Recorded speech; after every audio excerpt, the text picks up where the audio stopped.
விழுப்புரம் மாவட்டம் விக்கிரவாண்டி இடைத்தேர்தலில் போட்டியிடும் அன்னியூர் சிவாவை ஆதரித்து அமைச்சர் உதயநிதி திருவாமாத்தூரில் பிரச்சாரம் மேற்கொண்டு வருகிறார். அதன் நேரலையை இப்போது பார்க்கலாம்.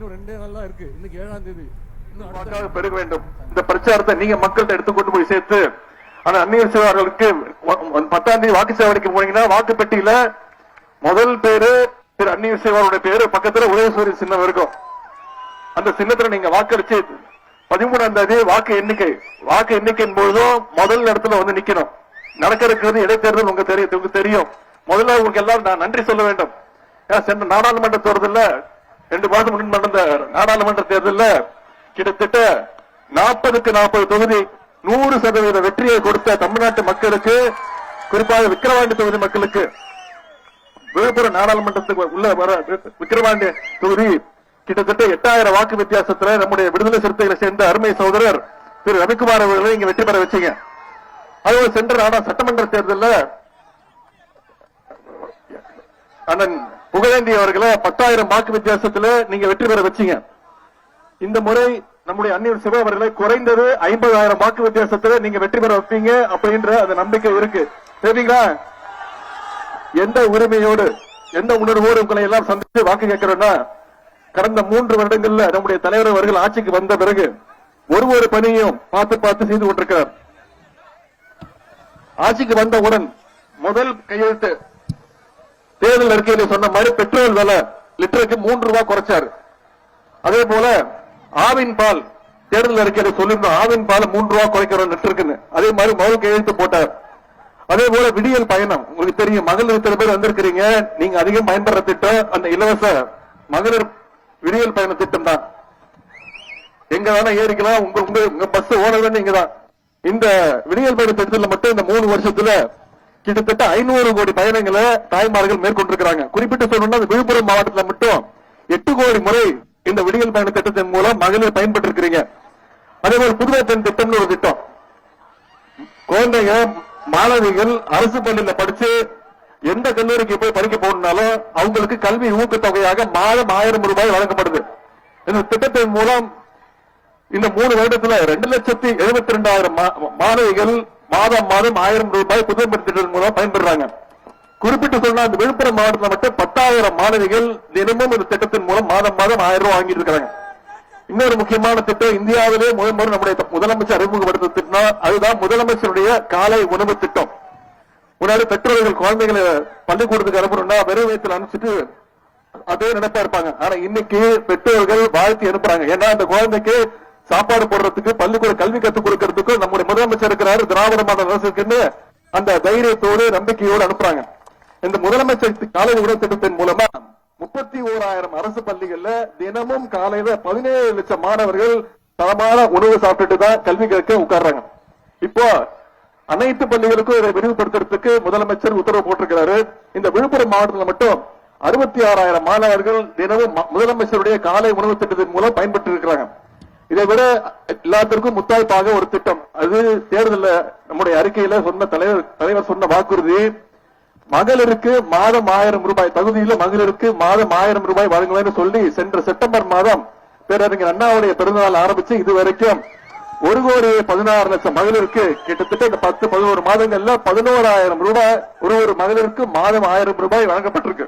விழுப்புரத்தில் மட்டும் 60,000 மகளிர் மாதம் 1000 ரூபாய் திட்டத்தில், கலைஞர் மகளிர் உரிமை திட்டத்தில் பயன்பட்டு இருக்காங்க. இப்படிப்பட்ட திட்டங்கள்லாம் தொடரணும்னா நீங்க நம்முடைய திராவிட மாடல் ஆட்சியை வாழ்த்து வரவேற்று அண்ணன் அன்னியூர் சிவா அவர்களை பெருவாரியான வாக்கு வித்தியாசத்தில் ஜெயிக்க வச்சு சட்டமன்றத்துக்கு அனுப்புவீங்க நம்பிக்கை இருக்கு. எனவே உங்களை எல்லாம் நான் மீண்டும் கேட்டுக்கொள்வது, உங்களுக்கு தெரியும் இந்த பகுதிக்கு நம்ம ஏகப்பட்ட வாக்குறுதிகள் கொடுத்திருக்கிறோம், செஞ்சிருக்கிறோம். விக்கிரவாண்டி சட்டமன்ற தொகுதி இடைத்தேர்தல் வாக்குறுதிகள் ரூபாய் 3,18,00,000 மதிப்பீட்டுல கெடா ஊராட்சியில் நடைபெற்று வரும் மாதிரி பள்ளிகள் மற்றும் மாணவர் குடியிருப்புகளுடைய கட்டுமான பணிகள் விரைந்து முடிக்கப்படும்.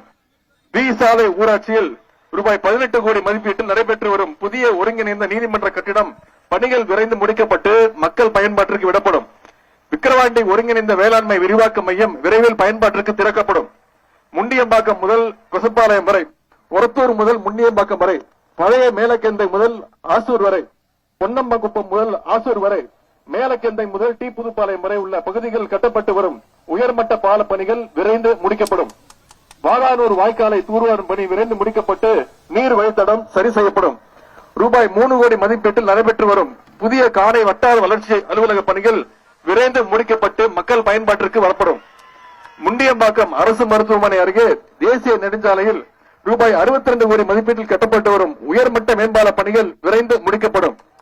அதே சாத்தனூர் அணையின் உபரிநீர் நந்தன் கால்வாயில் இயக்கப்பட்டு விக்கிரவாண்டி தொகுதி விவசாயிகள் பயன்பெறுகின்ற வகையில் பனமலைப்பேட்டை ஏரியில் சேர்க்கின்ற திட்டத்தை நம்முடைய முதலமைச்சர் அவர்கள் விரைவில் தொடங்க வைக்கின்றார்கள். இதெல்லாம் நம்முடைய வாக்குறுதிகள். அதே போல செஞ்சிருக்கக்கூடிய சாதனைகள். நந்தன் கால்வாய் திட்டத்தோட பணிகள் 75% அளவிற்கு நிறைவடைந்திருக்கிறது. அன்னியூர் ஊராட்சியில ரூபாய் 1.5 கோடியில் தீயணைப்பு மீட்பு நிலையம் அமைக்கப்பட்டுள்ளது. முண்டியம்பாக்கம் அரசு மருத்துவமனை நோயாளிகளுக்கு புதிய காத்திருப்போர் கூடம் மற்றும் கழிப்பறைகள் கட்டப்பட்டுள்ளன. 8000 ஊராட்சியில புதிய கால்நடை மருத்துவமனை திறந்து வைக்கப்பட்டுள்ளது. 8000 ஊராட்சியில அனைத்து வசதிகளுடன் இருளர் குடியிருப்பு திறந்து வைக்கப்பட்டுள்ளது. அன்னியூர், அத்தியூர், திருக்கை, 8000, வெள்ளையாம்பட்டு, தாங்கல், வெள்ளேரிப்பட்டு, பனையாபுரம் மற்றும் பல்வேறு இடங்களில் புதிய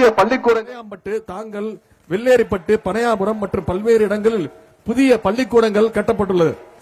8000 ஊராட்சியில வேளாண்மை தானிய கிடங்கு திறந்து வைக்கப்பட்டுள்ளது. மாம்பழப்பட்டு முதல் மல்லிகைப்பட்டு வரை, அகரம் சித்தாமூர் முதல் காணைக்குப்பம் வரை, காங்கையனூர் முதல் பள்ளியந்தூர் வரை உள்ள பகுதிகளில் உயர்மட்ட மேம்பாலங்கள் கட்டப்பட்டுள்ளன. வீடுகளிலிருந்து குழாயின் மூலமாக விக்கிரவாண்டி பேரூராட்சிக்கு குடிநீர் வசதி செய்து தரப்பட்டுள்ளது. விக்கிரவாண்டி பேரூராட்சியில் புதிய 5 லட்சம் லிட்டர் கொள்ளளவு கொண்ட மேல்நிலை நீர்த்தேக்க தொட்டி கட்டப்பட்டுள்ளது. விக்கிரவாண்டி பேரூராட்சியில் 1.5 கிலோமீட்டருக்கு புதிய வடிகால் வசதி தரப்பட்டுள்ளது. ரூபாய் 6 கோடி மதிப்பீட்டில் புதிய வீடூர் அணைக்கட்டு அமைக்கப்பட்டுள்ளது. விக்கிரவாண்டி மக்கள் பயன்பெறும் வகையில் புதிய உழவர் சந்தை திட்டம் அமைக்கப்பட்டுள்ளது. உங்களுடைய நீண்ட நாள் கோரிக்கையான நல்லாப்பாளையம் ஊராட்சியில் மூங்கில்பட்டு ஓடை பாலம் 36 லட்சம் ரூபாய் மதிப்பீட்டில் கட்டி முடிக்கப்பட்டுள்ளது. விக்கிரவாண்டி பேரூராட்சி வெங்கடேஸ்வர நகரில் ரூபாய் 5 லட்சம் மதிப்பீட்டில் புதிய அமைக்கப்பட்டுள்ளது. இப்படி பல்வேறு புதிய மின்மயானம் விக்கிரவாண்டி பேரூராட்சியில் அமைக்கப்பட்டுள்ளது. விக்கிரவாண்டி பேரூராட்சிக்குட்பட்ட தேசிய நெடுஞ்சாலையில் பேருந்து நிறுத்தம் அமைக்க அனுமதி அளிக்கப்பட்டுள்ளது. இதெல்லாம் நம்முடைய அரசு அமைந்து இந்த விக்கிரவாண்டி சட்டமன்ற தொகுதிக்கு செய்திருக்கக்கூடிய சில சாதனைகள் மட்டும் இங்க எடுத்து கூறியிருக்கிறேன்.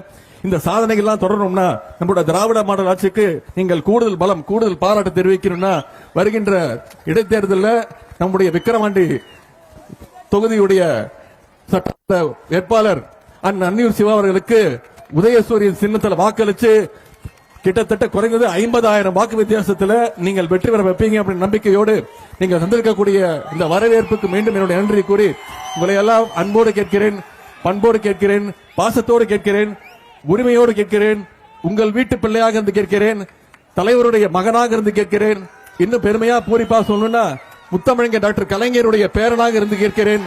ஆதரிப்பீர். உதயசூரியன், உதயசூரியன், உதயசூரியன். உங்களுடைய அன்புக்கும் வரவேற்புக்கும் நன்றி, நன்றி, நன்றி. செய்திகளை உடனுக்குடனும் துல்லியமாகவும் தெரிந்து கொள்ள சப்ஸ்கிரைப் பண்ணுங்க.